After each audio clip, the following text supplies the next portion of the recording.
અને હવે જોઈએ સમાચાર વિસ્તારથી. ગુજરાત રાજ્યના માજી મુખ્યમંત્રી કેશુભાઈ પટેલના 84મા જન્મદિનની ઉજવણી નિમિત્તે ઋણ સ્વીકાર સમારોહનું આયોજન આગામી તારીખ 24મી સાંજે 7 કલાકે સીતાનગર ચોકડી પુણા ગામ ખાતે રાખવામાં આવ્યું છે, જેથી રાજકીય રસાકસી જોવા મળી રહી છે. કેશુભાઈના જન્મદિન માટે કેશુભાઈ જન્મદિન ઉજવણી સમિતિની રચના કરવામાં આવી છે, જે પોસ્ટર્સ, બેનર્સ અને હોર્ડિંગ્સ શહેરભરમાં લગાવી 1 લાખથી વધુ લોકોની ભીડ એકત્રિત કરવા માટેની કવાયત કરી રહી છે.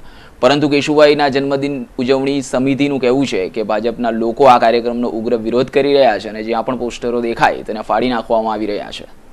અત્યારે કેશુભાઈ પટેલ 24 તારીખે સુરત યોગી ચોકમાં આવી રહ્યા છે અને રાત્રે 7 થી 10 કલાકે આ એમનો જન્મદિવસ ત્યાં ઉજવવામાં આવશે.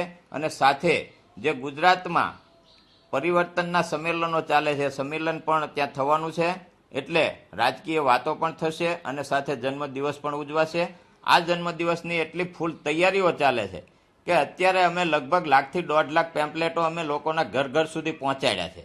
ત્યાર પછી બેનરો જે 2.5x5ની સાઇઝમાં બનાવ્યા છે, દરેક સોસાયટીના ગેટો પર અથવા કોઈ રસ્તા પડતા હોય, લોકેશન સારું હોય તો ત્યાં અમારા કાર્યકરો લગાવી રહ્યા છે. સામેથી સોસાયટીઓમાંથી પ્રમુખો અને સભ્યો આવી રહ્યા છે અને અમારી પાસેથી અમારા બેનરો લઈ જઈને પોતાની સોસાયટીઓમાં પોતાના મકાનો ઉપર લગાવી રહ્યા છે. આનાથી એક અંદાજ આવે છે કે 24 તારીખે સીતાનગર ચોકડીમાં ઊભા રહેવાની જગ્યા નહીં રહે એટલું પબ્લિક ત્યાં થવાનું છે. કારણ કે હમણાં જ અમે સામેથી સોસાયટીઓ 10-10 સોસાયટીઓના આગેવાનો આવે છે કે ભાઈ અમારે 10 સોસાયટીની મિટિંગ અહીંયા રાખવી છે, તો તમે આ ઉજવણી સમિતિના આગેવાનો આવો અને આ મિટિંગ લો. આવી મિટિંગોનો દોર પણ અમે શરૂ કર્યો છે ને એમાં હજારો લોકો આવે છે. કાલે એક મિટિંગ હતી, એમાં 1500 જેવી વ્યક્તિઓ આ મિટિંગમાં હાજર રહી હતી અને બધાએ શપથ લીધા કે અમે 24 તારીખે 7 વાગ્યાથી યોગી ચોકમાં ઉપસ્થિત થઈશું અને લોકોને પણ એક પેપર બનીને મેસેજ આપશું કે બધા જ લોકો આમાં આવે. આવા સામે ચાલીને કાર્યક્રમો થઈ રહ્યા છે. ફંડ આમાં કઈ રીતે આવે છે? ફંડ કોઈ રાજકીય પાર્ટીનું નથી. આમ તો જો આ શરૂઆત કરી ત્યારે અમને આ મોટી તકલીફ હતી, કારણ કે અમે કોઈ સત્તાધારી પક્ષ કે રાજકીય પક્ષમાં આમાં કોઈ છે નહીં. એટલે પક્ષની બહુ હાડમારી હતી. અમને એમ હતું કે ભાઈ એટલો બધો પ્રચાર આપણે નહીં કરી શકીએ. અમારા કાર્યકરો કે જે શુભેચ્છકો છે એ દરેક સમાજના લોકો આમાં જોઈન્ટ હતા. એટલે થોડું એવું હતું કે ભાઈ મહેનત કરીશું તો આપણે ઘર ઘર સુધી આ મેસેજ પહોંચાડીશું. પરંતુ અમે જ્યારે કાર્યાલય ખોલી છે ત્યારે ફક્ત પટેલ સમાજ નહીં, પટેલ સમાજના મોટા લોકો તો હજી બહાર જ નથી આવ્યા, પરંતુ જે મધ્યમ વર્ગના લોકો છે એ તમામ જ્ઞાતિના લોકો કાર્યાલય પર આવે છે અને ફૂલ નહીં તો ફૂલની પાંખડી સામેથી અમને આપી જાય છે. અને કોઈક તો એમ કહે છે કે અમારા તરફથી 50 બેનર છપાવો, અમારા તરફથી 10,000 20,000 પત્રિકાઓ છપાવો અને આ એના પૈસા. આવી રીતે લોકો સ્વયંભૂ પૈસા આપવા માંડ્યા છે. એટલે અમે થોડાક બળમાં આવ્યા છીએ અને અમે લાખો પત્રિકાઓ અને હજારો બેનરો અત્યારે રોડ ઉપર લગાવી રહ્યા છે, સોસાયટીઓમાં લગાવી રહ્યા છીએ અને મોટા મોટા હોર્ડિંગો પણ અમે અત્યારે લગાવ્યા છે. છેલ્લા કેટલાક દિવસોથી ગુજરાતના રાજકારણમાં નવો વળાંક આવ્યો છે. ગુજરાતના પૂર્વ મુખ્યમંત્રી કેશુભાઈ પટેલે ત્રીજો મોરચો ખોલી દેતા રાજકારણ ગરમાયું છે. કેશુભાઈ પટેલની મનસા ફરીથી મુખ્યમંત્રી બનવાની છે. વર્તમાન મુખ્યમંત્રી નરેન્દ્રભાઈ મોદીને કેન્દ્રમાં ખેંચવામાં આવી રહ્યા હોવાની વાત કેશુભાઈ પટેલ સુપેર જાણે છે, જેથી ગુજરાતના મુખ્યમંત્રી બનવાનું સપનું ફરી કેશુભાઈ પટેલ જોઈ રહ્યા છે. मुझे तो ऐसा नहीं लगता कि कोई खास नुकसान होगा. क्योंकि यहाँ पे अभी तक जो है 2 दलीय व्यवस्था थी जो है, और कांग्रेस और भाजपा जो है. कांग्रेस का जो है संगठन जो है बहुत ही कमज़ोर मुझे दिखाई देता है. निश्चित रूप से उससे तुलना किया जाए तो भारतीय जनता पार्टी का जो है संगठन बहुत स्ट्रांग है. यहाँ तक कि रिमोट क्षेत्रों में, ट्राइबल एरिया में भी जो है वो काफ़ी संगठित है.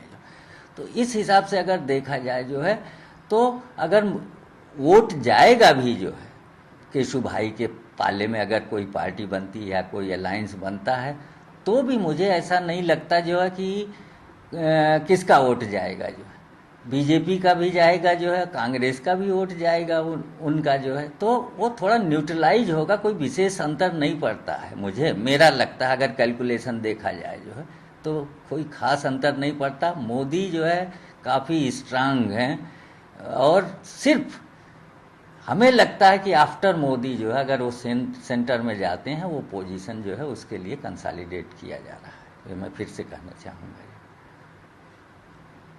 केशु भाई जब से खड़े हुए हैं तो कांग्रेस ये जानती है कि उसे पूर्ण बहुमत नहीं मिलेगा, जो 3 का आंकड़ा है उसे 2 करने के लिए, 2 आंकड़ों में बदलने के लिए क्या केशु भाई की मदद कांग्रेस करेगी अंदर खाने से? निश्चित रूप से अगर केशु भाई जो है कांग्रेस से मिलते हैं तो कांग्रेस को फायदा होगा। अगर कांग्रेस केशु भाई को मदद करती है तो मुझे लगता है कि कांग्रेस को ही डैमेज होगा जो है, क्योंकि केशु भाई के जो वोट होंगे वो बीजेपी के परंपरागत वोटों में से ही आएंगे। जो कांग्रेस के जो वोट हैं उसमें से वोट कम ही इधर उधर होंगे, जो होंगे ऐसा मैं नहीं कहता हूँ, लेकिन उतने भारी रेशियो में नहीं होंगे जो। तो इस वजह से जो है ऐसा मुझे नहीं लगता जो है कि कोई विशेष फर्क पड़ेगा। जो है कांग्रेस किसके लिए जो है मतलब केशु भाई का मदद करेगी। जो है केशु भाई का कितना भी मदद करे तो मुझे ऐसा नहीं लगता कि कोई केशु भाई जो है अकेले जो है गवर्नमेंट फार्म कर सकें, कितना भी कंसोलिडेट करें जो आज की परिस्थिति है उस हिसाब से। जो थोड़ा बहुत फर्क पड़ सकता है जो है, लेकिन गवर्नमेंट फार्मेशन के लिए पर्याप्त सीट मिलना संभव नहीं है। जो और ये भी अभी हाइपोथेटिकल लेवल पे है, क्योंकि अभी भी वो भाजपा में ही हैं। जब तक ये डिक्लेयर न हो या मालूम न हो, स्पष्ट न हो, जो हाँ वोटर्स में કન્ફ્યુઝન જરૂર है। સુરત શહેર પોલીસના જવાનો હવે ક્રાઉ માગા ટ્રેનિંગ લઈ રહ્યા છે। ઇઝરાયેલી ક્રાઉ માગા ટેકનિક ફિલ્મ અભિનેતા અક્ષય કુમારની કંપની NBSII દ્વારા સુરત પોલીસને આપવામાં આવી રહી છે। 100થી વધુ પોલીસ સબ ઇન્સ્પેક્ટરો આ ટ્રેનિંગ લઈ રહ્યા છે। આ ટ્રેનિંગ આપનાર મેહુલ વોરાએ વર્ષ 2008માં મુંબઈ પર થયેલા હુમલા સમયે તાજ હોટલમાં ફસાયેલા 4 અમેરિકાના નાગરિકોને બચાવવામાં મહત્વપૂર્ણ ભૂમિકા ભજવી હતી। આનાથી એક ફાયદો થાય છે કે અત્યારના યુગમાં પોલીસ અને પબ્લિક બંનેનું રક્ષણ કરી શકે। આનાથી કોઈ પણ જગ્યાએ ડ્યુટી ચાલુ હોય ઓન ડ્યુટીમાં પબ્લિક ઉપર હુમલો થાય અથવા પોલીસ પર હુમલો થાય તો જાતે રક્ષણ કરી શકે છે આનાથી, અને ફિઝિકલ ફિટનેસ થઈ શકે। આનાથી એક ફાયદો છે કે જ્યારે આપણે ડ્યુટી પર ના હોઈએ અને આપણી પાસે કોઈ હથિયાર ના હોય અને સામેવાળા આરોપી પોતાના હથિયારથી કોઈ વેપનથી પબ્લિકને કે કોઈ મિલકતને નુકસાન કરવાની કોશિશ કરી શકે તો આપણે તેનો આસાનીથી એનો બચાવ કરી શકીએ છીએ અને પબ્લિકને જાનમાલની રક્ષણ કરી શકીએ છીએ। एक खासियत इसमें ऐसा है कि कॉम्बिनेशन ऑफ क्राउ मागा और आइकी जुजित्सु हम लोग ये यहाँ करवाते हैं। कराटे मार्शल आर्ट्स का एक पार्ट है, पर उससे एडिशनल हम अगर देखने जाए हाई लेवल का ट्रेनिंग देखे जाए तो क्राउ मागा और आइकी जुजित्सु बहुत ज़रूरी होता है। हम जानते हैं कि इजराइल बहुत छोटा सा एक मैं मान सकता हूँ एक कंट्री है, बट सबसे पावरफुल आर्मी है। वो क्यों है? बिकॉज उसका ट्रेनिंग डेवलपमेंट है बेसिकली क्राउ मागा के लिए, उसकी वजह से। वही क्राउ मागा Israeli self defence, Israeli science of self defence, उसका तात्पर्य यही होता है क्राउ मागा का, वही हम लोग यहाँ कराते हैं। क्या फायदा होता है इससे खास? बेसिक क्राउ मागा का इंटेंशन ऐसा है कि जो रिफ्लेक्सेस होता है, ह्यूमन रिफ्लेक्सेस, अगर मैं आपको मारने जाऊँ तो आप या कोई छोटा सा बच्चा भी सर पे हाथ तिल लेगा, वो ह्यूमन रिफ्लेक्सेस है जो सबको आता है, पर उसको ट्रेन करके वो रिफ्लेक्स को चेंज करके हम उसको काउंटर कैसे कर सकते, उससे अटैक कैसे कर सके, वो हम सिखाते हैं। बेसिक ह्यूमन में माइनस पॉइंट्स और सॉफ्ट पॉइंट्स होते हैं, जैसे कि आपका थ्रोट यहाँ पे एक एग्जांपल है। वैसे 8-10 ऐसे पॉइंट्स है जो हम यहाँ इनको सिखाते हैं, जो 8-10 पॉइंट पे ही फोकस करके उनका अटैक जाएगा, कोई और डायरेक्शन में उनका अटैक जाएगा ही नहीं, ये हम सिखाते हैं। और दूसरा ये कहना चाहता था कि क्राउ मागा और आइकी जुजित्सु हम यहाँ जो सिखाते हैं वो हमारा पैशन है सिखाना। हम सिर्फ दूसरे लोगों की तरह सिर्फ सिखाने के लिए नहीं सिखाते, हम एक्चुअली अप्लाई करते हैं हमारा नॉलेज रियल लाइफ में। उसका सबसे अच्छा एग्जांपल मैं ये बोल सकता हूँ कि हमारी टीम के जो मेन हेड है, जो प्रेसिडेंट हैं श्रीहान मेहुल वोरा, उन्होंने खुद जो ताज का अटैक हुआ था बम्बई में, उसमें एल्गोर की टीम के 4 डेलीगेट्स को, दैट इज़ अमेरिकन एल्गोर की टीम के 4 डेलीगेट्स को खुद अपने हाथों उन्होंने बचाया। सेकेंड डे अटैक का सेकेंड डे वो एंटर हुए ताज में निहत्थे और 4 लोगों को छुड़ाया है। ये मैं बोल सकता हूँ कि this is just because of Krav Maga training और आइकी जुजित्सु ट्रेनिंग, जो रिफ्लेक्सेस पे काम करता है और आपका मनोबल बहुत ही मजबूत करता है। ये इजरायली अनाम कॉम्बैट का हिस्सा है, क्राउ मागा बोलते हैं। ये जो ट्रेनिंग है ये हमारे हेडक्वार्टर का जो स्टाफ है और कुछ यंग ऑफिसर्स हैं उनको दी जा रही है। इस ट्रेनिंग क्या है, खास क्या है इस ट्रेनिंग में सर, और किस लिए जो दे रहे हैं टेंडर? ये ट्रेनिंग में खास करके एक तो कम हथियार के साथ किसी को अगर टैकल करना हो तो वो, दूसरा बगैर हथियार के साथ अगर टैकल करना हो तो वो, और तीसरा अगर कोई कमांडो ऑपरेशन करना हो तो उसका, तीनों को मिला के अलग अलग हिस्सों में ट्रेनिंग दी जा रही है। और सर एक बात ये भी कहा जाए कि एक भारत में पहली बार अक्षय कुमार जी उसमें कितना तथ्य है? जो ट्रेनिंग देने के लिए हमारे पास जो लोग आए हैं, मिस्टर मेहुल वोरा हैं, उनके साथ रिस्पी खराड़ी और एक दूसरे ट्रेनर हैं। इन लोगों ने मिल के ये ट्रेनिंग यहाँ पे हमें free of cost police department को दे रहे हैं। और इस ट्रेनिंग से हमें फ़ायदा इतना होगा कि जो पुलिस का काम है फर्स्ट रिस्पॉन्डर की तरह से रिएक्ट करना, तो हमारे करीब 250 के करीब जवान इसमें ट्रेन होंगे। 6 महीने की ट्रेनिंग है, तो उसमें जो भी सिचुएशन यहाँ पे इमरजेंसी की होती है, इसमें पुलिस को फर्स्ट रिस्पॉन्ड करना पड़ता है, तो उसके लिए हम लोग इफ़ेक्टिवली रिस्पॉन्ड कर पाएंगे। जो इस ट्रेनिंग को लीड कर रहे हैं, ट्रेनिंग प्रोग्राम को, वो फिल्म स्टार अक्षय कुमार के पर्सनल ट्रेनर हैं, उनके साथ काम करते हैं। और वो चूँकि यहाँ गुजरात के रहने वाले हैं, इसीलिए पुलिस के लिए वो फ्री ऑफ कॉस्ट प्रोग्राम कर रहे हैं, जो हमारे लिए बहुत बड़ी बात है। બારડોલી નજીક મંદિરની બહાર ગાડીમાંથી મોબાઈલ ચોરના ઇસમને જિલ્લા એલસીબીએ ઝડપી પાડી બારડોલી પોલીસને સોંપી દીધો છે। પોલીસ સૂત્રો દ્વારા મળતી માહિતી મુજબ બારડોલીના ગોકુલનગરમાં રહેતા અર્જુન રત્નાલાલ ભરવાડ તારીખ 16મીના રોજ ખરવાસા હનુમાન મંદિરે દર્શન કરવા માટે ગયા હતા, જ્યાં બહાર તેમની ગાડીમાંથી 20,000ની કિંમતનો મોબાઈલ ચોરાયો હતો, જેની ફરિયાદ બારડોલી પોલીસ મથકમાં નોંધાઈ હતી। જિલ્લા એલસીબીએ કોઈક શંકાસ્પદ હિલચાલ કરનાર ઇસમને બાતમીના આધારે ઝડપી પાડી તેની પાસેથી મોબાઈલ ફોન કબજે લીધો હતો।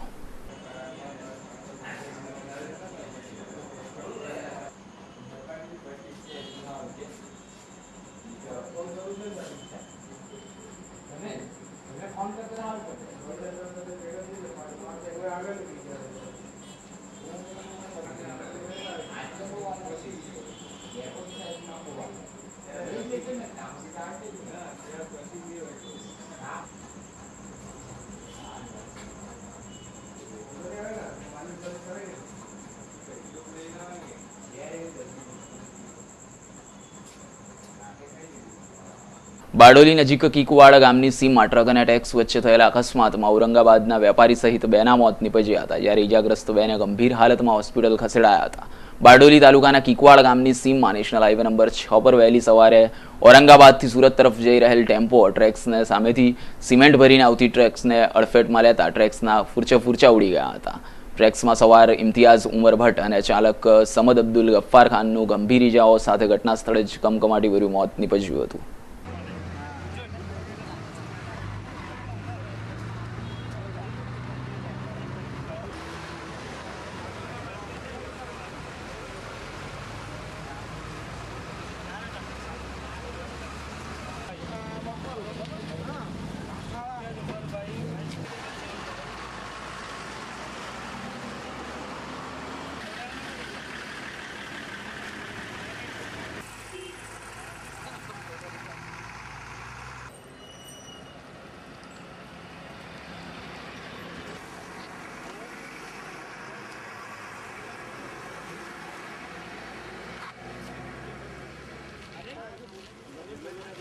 સુરત શહેર ગોવિંદા ઉત્સવ સમિતિની રવિવારના રોજ સવારે 11 કલાકે એક મીટિંગ સાંસદ શ્રી CR પાટીલ સાહેબની અધ્યક્ષતામાં 9 Ambanagar Udhna Magdalla road socio circle પાસે રાખવામાં આવી હતી। તેમાં પરમિટ ફોર્મ આપવામાં આવ્યા હતા।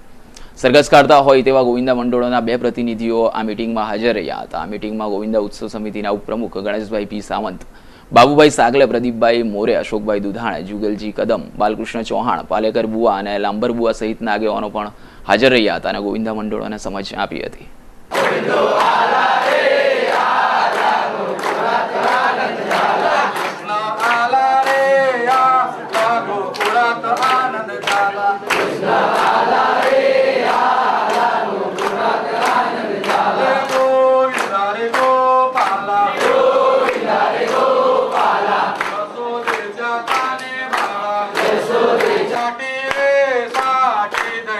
दुधात साखर वाटे कृष्णासाठी रे साठी नाही दुधात साखर वाटे कृष्णा आला रे आला गोकुळात आनंद झाला कृष्णा आला रे आला गोकुळात आनंद झाला गोविंदा रे गोपाला गोविंदा रे गोपाला गोविंदा रे गोपाला गोविंदा रे गोपाला गोविंदो आला रे गोविंदो आला गोविंदो आला रे गोविंदो आला 1 2 3 4 सिया पाटीलची पोरे हुशार 1 2 3 4 सिया पाटीलची पोरे हुशार 1 2 3 4 सिया पाटीलची पोरे हुशार 1 2 3 4 सिया पाटीलची पोरे हुशार एक एक पाऊल टाका आला सियाचा नाका एक एक पाऊल टाका आला सियाचा नाका एक एक पाऊल टाका आला सियाचा नाका एक एक पाऊल टाका आला सियाचा नाका सियाने दिली काठी परा फिरवलाटी सियाने दिली काठी परा फिरवलाटी गोविंदा रे गोपाला गोविंदा रे गोपाला गोविंदो आला रे गोविंदो आला गोविंदो आला रे गोविंदो आला घरात नाही ग पाणी गागर उतानी रे गोपाळा घरात नाही पाणी गागर उतानी रे गोपाळा घरात नाही ग पाणी गागर उतानी रे गोपाळा घरात नाही पाणी गागर उतानी रे गोपाळा गोविंदा रे गोपाला गोविंदा रे गोपाला यशोदेच्या ताने बाळा यशोदेच्या ताने बाळा कृष्ण कन्हैया लाल की जय जय गोविंदा मंडळ પોતાની સંખ્યા જોડે જેને ભાવ મળ્યું છે ગોવિંદા મંડળ પોતાના સભ્યોની સંખ્યા બોલે જય ભવાની ભાવ ભાવ ફાયદો છો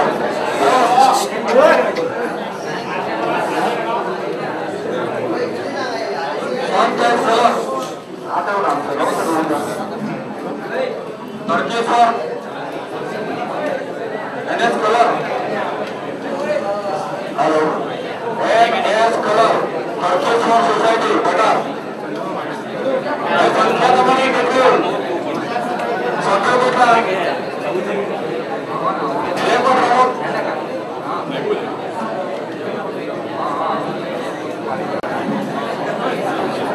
NS કલર તડકેશ્વર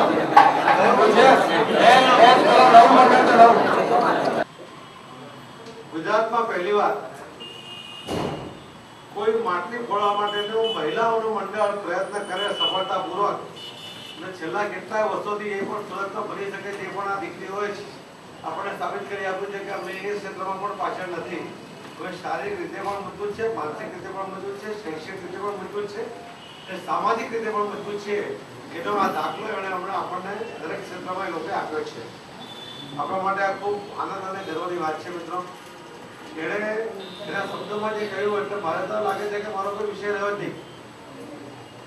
એણે એમ કહ્યું કે વાગડ જેવા ભરચક વિસ્તારની અંદર સુરત જેવા શહેરમાં ટ્રાફિક જામ કરીને આપણે જ્યારે આપણે કલાનું પ્રદર્શન કરીએ છીએ, આપણી ધાર્મિક જે પ્રક્રિયા છે માટલી ફોડવાની ઉત્સાહ અને આનંદ સાથે અને શિસ્ત સાથે ત્યારે હજારો યુવાનો ત્યાં ભેગા થતા હોય પણ કોઈ અશિસ્તનો બનાવ બનતો નથી. એ આપણા માટે ખૂબ ગૌરવની વાત છે અને એને પ્રદર્શિત કરવાની તક આપણને ભાગમાં મળે છે. એ આપણા માટે ખૂબ આગળની વાત છે મિત્રો. અને એટલા માટે હું તમને અભિનંદન આપું છું કે એ દીકરીએ આ વાતને માર્ક કરી છે. બાકીના તો આવતા હશે, આવતા માટલી ફોડતા હશે અને જતા હશે, પણ જે ઓબ્ઝર્વેશન જોઈતું હતું ને કે ભાગળતા રસ્તા પર કેમ ઘણા લોકો ત્યાં કીધા હતા કે અમે રાંદેરમાં ફોડીએ, અમને કોઈ પૈસા આપે છે, કોઈ કે અમને ફલાણી જગ્યાએ ફોડીએ, અમને કોઈ પૈસા આપીને બોલાવે છે. ત્યારે આપણે એમને કહેતા હતા કે તમને જે કોઈ બોલાવે, કોઈની બાધા હોય તો તમે એના ઘરે સવારે જઈને માટલી ફોડી આવો, પણ ભાગળ પર દરેક જણ આવો. એનું એક શક્તિનું પ્રદર્શન થાય, એક શિસ્તનું પ્રદર્શન થાય, એક યુવાનો આટલા બધા યુવાનો ભેગા થાય છતાં કોઈ અનિશ્ચય બનાવ બનતો નથી. એ વાત કોઈ નાની સુની નથી. અને મને તો ગૌરવ અને આનંદ એટલા માટે છે કે હું તો ટોળામાં ત્યાં ફરું છું ને ફરતા ફરતા શોધું છું કે આ પેલી અત્યારની સ્મેલ ક્યાંથી આવે છે. લગભગ એ નથી આવતી.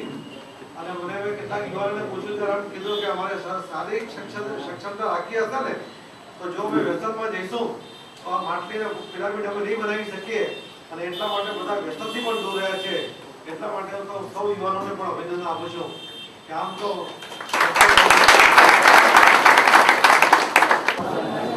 આ સતત 18 વર્ષથી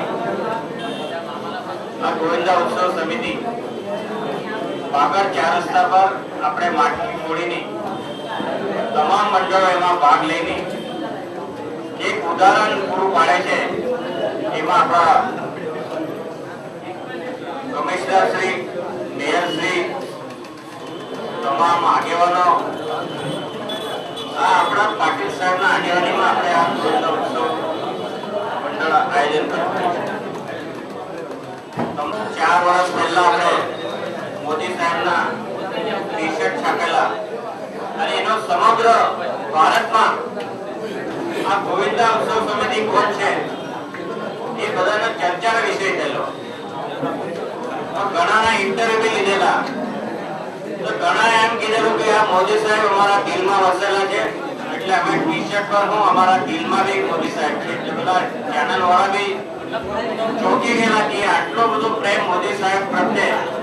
એટલે એ આપણા ગોવિંદા ઉત્સવ સમિતિના મંડળો નો આ જે ઉત્સાહ હતો અને જે તમામ મંડળો આપણા પાટીલ સાહેબ અને ગણેશભાઈના આગેવાનીમાં આજે સતત દર વર્ષે આપણે આયોજન કરતા હોય છે.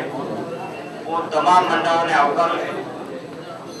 આપણો મંડળ દરેક મંડળ શિસ્તબદ્ધ રીતે મટકી ફોડવા જાય, આપણું નામ કોઈ જગ્યા ખરાબ નહીં થાય એ માટે દરેક મંડળના આગેવાનોએ ખાસ ધ્યાન રાખવાનું. ડુમસ ખાતે વોલીબોલ રમી પરત ફરી રહેલા 2 મિત્રોને ટ્રાફિક પોલીસે પરચો બતાવ્યો હતો. અઠવા ગેટ સ્થિત ચોપાટી સર્કલ પાસે સિગ્નલ તોડી આગળ વધી રહેલા 2 મિત્રોને ટ્રાફિક પોલીસે અટકાવીને ફટકાર્યા હતા, જેથી તેઓ સારવાર માટે સિવિલ હોસ્પિટલ ખસેડવાનો વખત આવ્યો હતો. રાહુલ મહેતા અને મોહમ્મદ રફીક ખાનને ટ્રાફિક પોલીસે ફટકારતા ફરી એક વખત ટ્રાફિક પોલીસની દાદાગીરી છતી થઈ ગઈ છે. ઉલ્લેખનીય છે કે ટ્રાફિક બ્રિગેડના જવાનો સવાય અમલદાર થઈને વાહન ચાલકો પર રોફ ઝાડતા હોય છે. અઠવા ગેટ પર એટલે આવતા હતા ને તો સિગ્નલ બંધ થતું હતું તો મેં નીકળવા ગયો ને તો મને મારવા માટે પોલીસવાળા દોડ્યા તો મેં સ્લીપ ખાઈ ગયો તો લેડીઝ પોલીસને ટચ થઈ ગયું ને તો પછી મને વાગ્યું તો મને ઉચકે નહીં ને મને મારવા લાગ્યા. 3 કેટલા જણ હતા મારવા? મને શાના વડે માર્યા? 3 દંડાથી. એક લેડીઝ હતા ને 2 જેન્ટ્સ. એકનું નામ અઠવા ગેટ હમણાં જે ડ્યુટી પર છે ને 3 એક લેડીઝ છે. વર્ધી પર હતા એ લોકો? વર્ધી પર હતા. કેટલા વાગ્યા? 9:30 વાગે હોય. એમાં એવું થયું કે અમે લોકો ગાડી પાછળ હતા, ભાઈ એકલા જ હતા અને ભાઈ ટ્રાફિક સિગ્નલ બંધ થયું ને તો પેલા સાહેબ વચ્ચે અટકાવવા આવ્યા તો આને એવું હતું કે મને પકડવા આવ્યા તો ટ્રાફિક સિગ્નલ ચાલુ જ હતું. આ ભાઈ સાઈડમાંથી નીકળવા ગયા ને તો પેલા મેડમ રિક્ષાની પાછળ ઊભા હતા એટલે આને થોડીક મિસઅન્ડરસ્ટેન્ડિંગ થઈ ગઈ અને પેલા મેડમને જરાક ટક્કર વાગી ગઈ તો એ મેડમ પડી ગયા ને આ ભાઈની ગાડી સ્લીપ થઈ ગઈ ને એ ગાડી સ્લીપ થઈ ગઈ તો આને પડ્યો ને તો કોઈ ઉચકતું પણ નથી અને બધા પકડીને બસ મારવા જ માંડ્યા. 3-4 પેલા બ્રિગેડ ટ્રાફિકવાળા હતા ને એ લોકો બસ પકડીને મારવા માંડ્યા અને ટાંટી ઉચકીને એને મૂક્યો ત્યાં દાદર પર પોલીસ ચોકીના તો ત્યાં એને છે ને મારતા હતા તો મેં ખાલી એટલું કહેવા ગયો કે ભાઈ એને બહુ મારો નહીં તો મને બી માર્યો એ લોકોએ. સુરતના આંજણા વિસ્તારમાં રહેતા 10 વર્ષીય બાળકની હત્યા કરાયેલી લાશ મળી આવતા અનેક પ્રશ્નો ઊભા થયા છે. આંજણા ફાર્મના અનવરનગરમાં રહેતા સાહિલ શાહની લાશ શનિવારે રાત્રે આંજણા ફાર્મના સાંઈકૃપા એમ્બ્રોઇડરી પાસેથી મળી આવી હતી. જોકે જે તે સમયે ગંભીર રીતે ઘવાયેલા બાળકને સિવિલ હોસ્પિટલના તબીબોએ મૃત જાહેર કરતા પોલીસે હત્યાનો ગુનો દાખલ કરી હત્યારાઓને પકડવાના ચક્રો ગતિમાન કર્યા છે. બાળકની લાશ અંગે અનેક તર્ક વિતર્ક ઊભા થયા છે. ચોરીના વહેમમાં બાળકની હત્યા થઈ હોવાની આશંકા પોલીસ વ્યક્ત કરી રહી છે. रहता था 6 बजे से गुम हो गया था तो इसको ढूंढ के रात के 11 बज गए मिला नहीं. इसके बाद फिर सलादपुरा पुलिस चौकी में गए, वहाँ फरियाद होना है तो बोले डेड बॉडी बोले सिविल में आई लिए 10 बरस का लड़का है. यहाँ आके देखे तो यहाँ देखे तो वही निकला. उसके बाद हम लोग ने वहाँ पूछे तो 108 वाले ने बताया बोले इसको 4थे माले पे से गिर के मर गया, मतलब गिर गया बोले लोग ने खाते वालों ने लिखा है. अब उसको ऐसा देख के ऐसा लग रहा नहीं कि वो गिरेला है, उसको मारेला है. अभी लड़की की बॉडी कहाँ से मिली? भाई खातेबाज से मिली, पीछे जो गटर आती ना वहाँ पिछवाड़ा जो गटर आता ना वहाँ मिली. आपको किसी पे शक है क्या? शक है ना.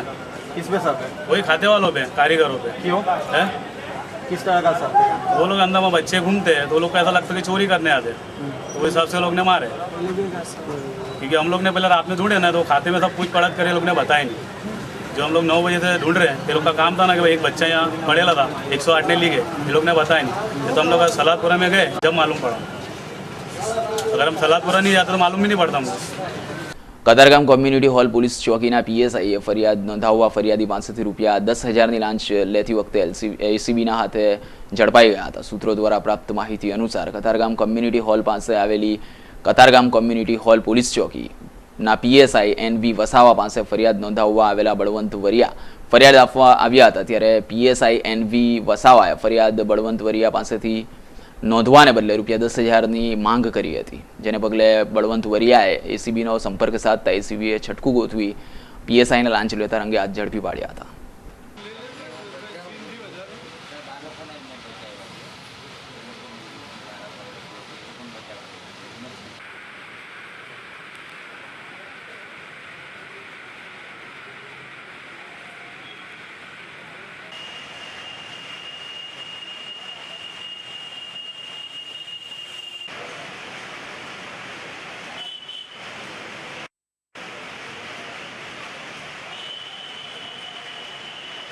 સુરત મહાનગરપાલિકાના ઉધના ઝોન અંતર્ગત આવતા ઉના તિરુપતિ નગરના સ્થાનિકોએ પ્રાથમિક સુવિધા મુદ્દે ઉધના ઝોનને બાનમાં લીધું હતું। મોરચો લઈ પહોંચેલા સ્થાનિકોએ ઝોન ઓફિસ પર રીતસરનો હલ્લાબોલ કર્યો હતો। પથ્થરમારો ચપ્પલમારો કરી સ્થાનિકોએ પોતાનો રોષ ઠાલવ્યો હતો। પાણી ગટર અને રોડ રસ્તાની સમસ્યાથી પરેશાન સ્થાનિકો ઉગ્ર બનતા પોલીસ બોલાવવાની ફરજ પડી હતી। જોકે સ્થાનિકોએ ઝોનના અધિકારી કર્મચારી ઉપર પોતાનો બળાપો ઠાલવ્યો હતો અને પાણી નહીં તો વેરો નહીં ભરીએ તેવી વાત કરી હતી। ઉધના ઝોનમાં આવેલ ભેસ્તાન આવાસ ખાતે છેલ્લા કેટલાય સમયથી સ્થાનિકોને પ્રાથમિક સુવિધા મુદ્દે ઉકળાટ ચાલી રહ્યો હતો, પરંતુ પાલિકા દ્વારા આ અંગે કોઈ યોગ્ય પ્રતિભાવ અપાતો ન હોવાથી શનિવારે સાંજે સ્થાનિકો રેલી સ્વરૂપે ઉધના ઝોન ખાતે પહોંચ્યા હતા। સ્થાનિક કોર્પોરેટર સતીશ પટેલના નેતૃત્વ હેઠળ મોરચો લઈ આવેલા સ્થાનિકોને ઉધના ઝોનના અધિકારીઓએ યોગ્ય પ્રતિભાવ ન આપતા હોબાળો મચાવ્યો હતો। લગભગ 150 થી 200ના ટોળાએ જોતજોતામાં ગરમાટો લાવી લીધો હતો અને સ્થાનિક આગેવાનો કે અધિકારીઓનું ન સાંભળતા ઝોન કચેરી ખાતે ચંપલો, પથ્થર અને લાકડાના ફટકાઓ ઉછાળ્યા હતા। હદ તો ત્યારે થઈ ગઈ હતી કે આમાંથી કેટલાક તત્વોએ ઝોનને તાળા મારવાના પણ પ્રયાસ કર્યા હતા। લોકટોળાના આ તોફાનને રોકવા ઝોન કચેરી ખાતે કાર્યરત સલામતીના જવાને પણ પ્રયાસ કરતા તેને પણ ધક્કે ચડાવાયો હતો।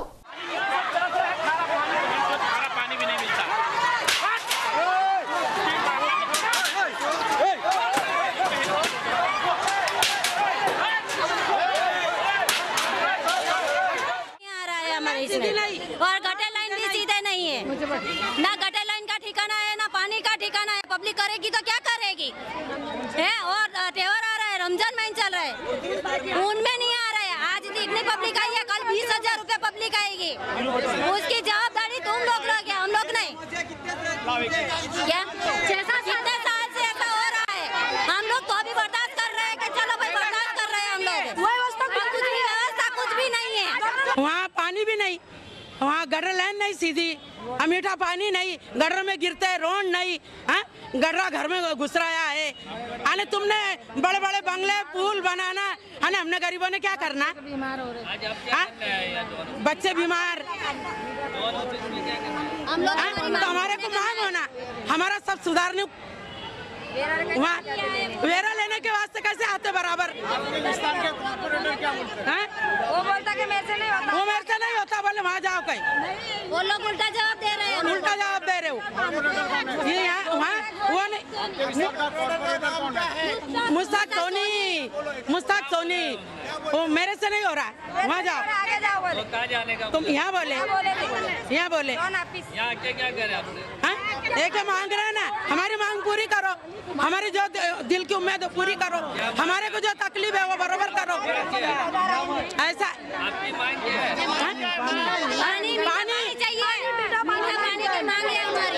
पानी लेने जाती है औरतें, कोई फायदा नहीं है, भर बारिश के अंदर कहाँ जाएगी औरतें? हमारी कोई मांग नहीं पूरी करता नहीं, हम अर्जी पे अर्जी देते फिर भी हमारा कोई काम होता नहीं है। हमारे आज तो कम 15 साल हो गए हमारे को ये ऊन के लिए, पानी के अंदर कोई व्यवस्था नहीं, कोई चीज का व्यवस्था नहीं, मीठा पानी नहीं आया है। तो हम किसके पास जाएंगे मांगनी करने के लिए? सरकार के पास नहीं आएंगे तो किसके पास जाएंगे? मुस्ताक सोनी वो बोलते हैं कि यहाँ ऑफिस पे जाओ। આ આખી ઘટનાની ઉધના ઝોન ખાતે તો ઠીક, પરંતુ મુગલીસરા ખાતેની પાલિકાની મુખ્ય કચેરીએ પણ સ્તબ્ધતા વ્યાપી ગઈ હતી. પાલિકા પરિસરમાં ચર્ચા ચાલી હતી કે સાવ શાંત સ્વભાવના જણાતા કોર્પોરેટર સતીશ પટેલ અને તેની આગેવાનીમાં ભેસ્તાન ખાતેના રહીશોએ જે કૃત્ય કર્યું તેની પાછળ આગામી વિધાનસભાના અણસારો હોવા જોઈએ. કારણ કે વિધાનસભાની ચૂંટણીમાં આ વિસ્તારમાં સતીશ પટેલ કોંગ્રેસના પ્રબળ દાવેદાર માનવામાં આવી રહ્યા છે. હવે જોવાનું એ રહે છે કે સતીશ પટેલની આ કરગત કેટલી સફળ નીવડે છે. કેમેરામેન તુષાર શાહ અને રાકેશ રાજપૂત સાથે ભૂપેન્દ્ર સાચાણી, ચેનલ આઈ વિટનેસ. પાંડેસરા વિસ્તારમાં રહેતા એક યુવાનને ચપ્પુના ઘા ઝીકી મોતને ઘાટ ઉતાર્યા બાદ લૂંટ ચલાવાઈ હોવાનો ચોંકાવનારો બનાવ પ્રકાશમાં આવ્યો છે. મળતી માહિતી મુજબ પાંડેસરાના બેસ્તાન ફાટક પાસે આવેલી વૃંદાવન ટાઉનશીપના B1 માં રહેતા મંગેશ મધુકર વાઘ